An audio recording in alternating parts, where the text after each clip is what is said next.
Can you hear me now? Yes, sir. Yes, sir. Well, I'm very soft-spoken, so you have to be quiet while I'm talking. And Cass Rasnick is also soft-spoken. So thank you all for having us here tonight, and we're here to share some comments with you about sort of what we're seeing in our world, in commerce and trade, and thank you all for being out tonight. And one of the questions we've been asked to chat about is what's it going to look like post-COVID, and we are winding out of this national, international nightmare. And as I look out here at all of you, post-COVID is what you're seeing right here in front of you. It's all of you out tonight with one another. So God bless you. And I used to be in private practice before I took this job, and I know I can say this without offending anybody, but when you're traveling and you're in Sussex County, I want you to stop at mile marker 33 and go to Davis Oil, one of the great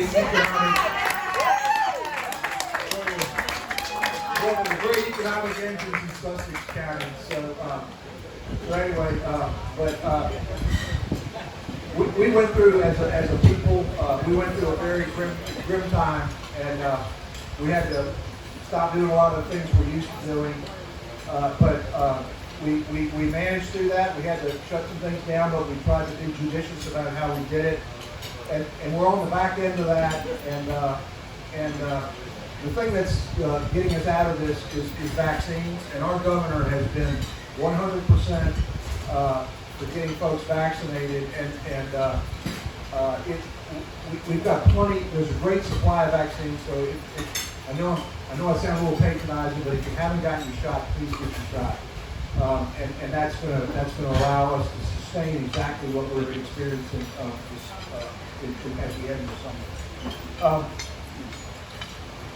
What I will say is what we're seeing in rapid form, the industries that were the hardest hit during COVID, and there's one right out here in front of us, a hotel, and we're in a wonderful facility here tonight. They were the ones most decimated by this disease. What we're so happy to see is they're coming out of this very quickly. Tourism is picking up.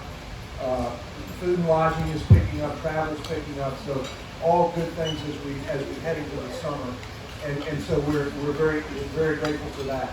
The other good news for Virginia is that we kept doing economic development deals throughout this crisis. We were announcing deals.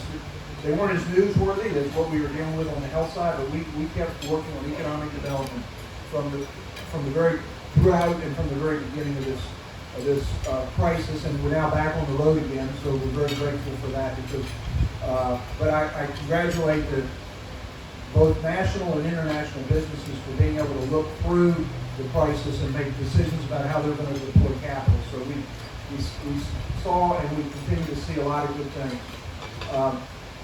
In your region, part of which is rural, you got small metros. Lots of good things going on here. Rolls-Royce was a sad blow, but good things happening in Prince George, for example, with Amazon, and is it Mountain? Did I get the name right? Mountain. Mountain. Okay, thank you. Sorry about that. And then as I sit here looking at it, Mayor Perry, we had a wonderful announcement. We had announcements, but we had a wonderful celebratory event in Petersburg. How about that? Who would have raised your hand if you thought Petersburg was going to become an international engine for pharmaceuticals? And it's going to stay that way because we learned a lesson from this damn thing, which is never ever be in a situation where you have to rely on somebody overseas to send you your pharmaceuticals. So we're on a drug high, as I said, and we're happy about it. With Impact, Citizens, and Flow. And more to come, I think. I think there's other good things going. So that's kind of what we know going in. Pre-COVID, we were doing very well in every part of the state, but we knew some of the areas, like this region, needed more of a push than other regions. That continues to be the case, but in the time we continue to have in this job, we will continue to work at this to try to keep bringing good results into the area.